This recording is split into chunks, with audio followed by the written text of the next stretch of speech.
السلام الله عليكم ورحمة الله تعالى وبركاته دمان داودياشا قيمها iyo sharafta inaga mudan oo caalamka hal walbo aad kaga sugan tihiin iyo waqti walbo idin tahay wacnaado waayana samaado walaalkiin oo idin leh mar kale iyo muuqaal hor leh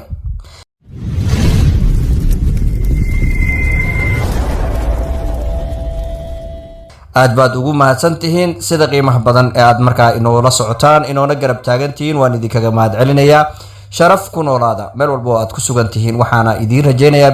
caafimaad qab iyo markaa cimri dheer iyo si sharaf leh inaad ku nooshihiin haddii aad channelka ku cusub tahay oo ay tahay markii kugu horeysa aad nala kulantana subscribe noo saar kambaleelka furta videoga like gareeya sii share gareeya asxaab badanna noo gaarsiiya waad ku mahadsan tihiin mar walbaba dhinaca istaagiina annagana mar walba waxaynu idinla wadaagi doonaa waxyaabaha ugu dambeeyay mise waxa aad markaasi aad jeceshiin inaad macluumaad dheer aad ka ogaataan oo ay kamid yihiin arrimaha fanaaniinta iyo wax badan oo markaasi idin xiiso gelin doona maanta waxaa studio marti inoogu ah dadka la isku xanto la iskuna xasuusto waxaana markaa in badan loo badinayaa arrinkan inuu wax ka jiro oo markaa ay yihiin arrin wax ay ka jiraan laakiin waxaan doonayaa ninkii odaga ahaa ee Marwaan Yare waxa uu mar labaad ku soo laabtay Somaliland isagoo markaasi show weyn oo xalay loo qabtay oo markaa wacdareeyay oo waxeeyay oo markaa showgii kale xidhay laakiin waxaan doonayaa inta aan la gaarin ka hor mucjisada oo ku sii dhigay halka banaanka ah oo dad badan ee markaasi ay la yaabeen aniguna aan doonaya inaan wax ka iraahdo oo wax badanna aan idin raaciyo waxa uu yahay arrinkan ee daawasho wacan waqtigaha iska siin mar kale qofaanu qalbin wadnaha waliga ma malin kartide ha u qaadan si weyn qof kale si waafi adoono baran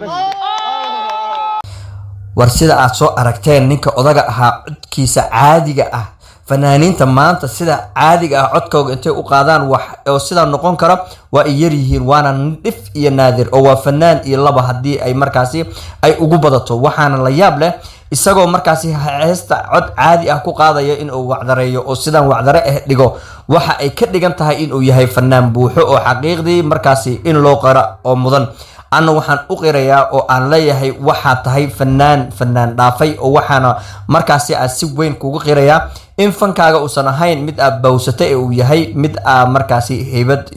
يقول هاي وحيابها كلا مركزي أن إذن كاجا هاينا واحد أيتهاي شو جي سوا وعذري شو واحد وقبصدي ما حجري دتك إسكو قلديا meel oo xaflad ah oo ku soo hagaagtay oo aroos ah oo heesa ka qaad isaga Cali Zaki iyo qoftii markaasi habboon ahayd oo la isku xanto oo maalmahani wax badanna aan kaaga sii hayo oo aan ku sheegi doono ayaa waxa ku kulmeen mal xaflad ah oo caadi aroos ah marka way kala kiciyeen oo arooskaasi ayaa lagu qaldayaa laakiin waxa jirtay xaflad kale oo si caadi ah oo marka isaga uu u qabsaday ama loogu qabtay oo markaasi lagu soo dhaweeyay xafladaasna aad bay u shadnaad oo habeenka xala ahaa ayaa dhacday ninka magaalada Burco ku sugan yahay laakiin qofka markaasi soo dhaweeyay ee garabka iyo gaashaanka u noqday ee sida weyn waqtigiisa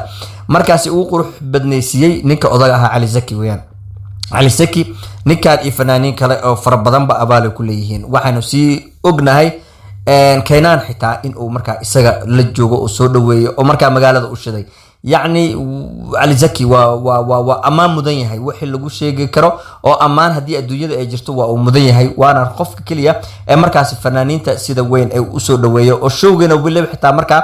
او اقبطو اما او دياري شو قروح بدن او يوقت قروح بدن يوح بدن او قروح بدن السوغو هجاجي ويان لكن waxaan rabaa marka maxaa ka jiro xanta hoose ee markaasi sheegayso in ay marka xiriir aad u qoto dheer oo aad u wanaagsan oo marka guul ku dhow oo u dhaxeeyo labada fanaan ee kala ah Bonura iyo ninka odaga ahaa ee Marwaan Yare in badan waxaynu aragnay TikTok inay soo galeen muuqaalo la isku soo dhadhajinayo marka iyagana lagu sheegay inay xiriir ay leeyihiin xiriirkoodana oo guul markaasi oo ku dhow yahay oo u badan yahayba in ay ka guul gaaraan oo marka guurkoodiiba dhaco halka wararka qaar ay sheegayaan in uu ninka odaga ahaa imaanshiyahan dambe oo hadda yimid ayba markaasi hor u dhac u tahay amaba ay sabab u tahay in uu markaasi xiriirkan qotada dheeraaday iyo dadkii daalka ay daaleen oo soo gabagabeeyo markaasina uu u sameeyo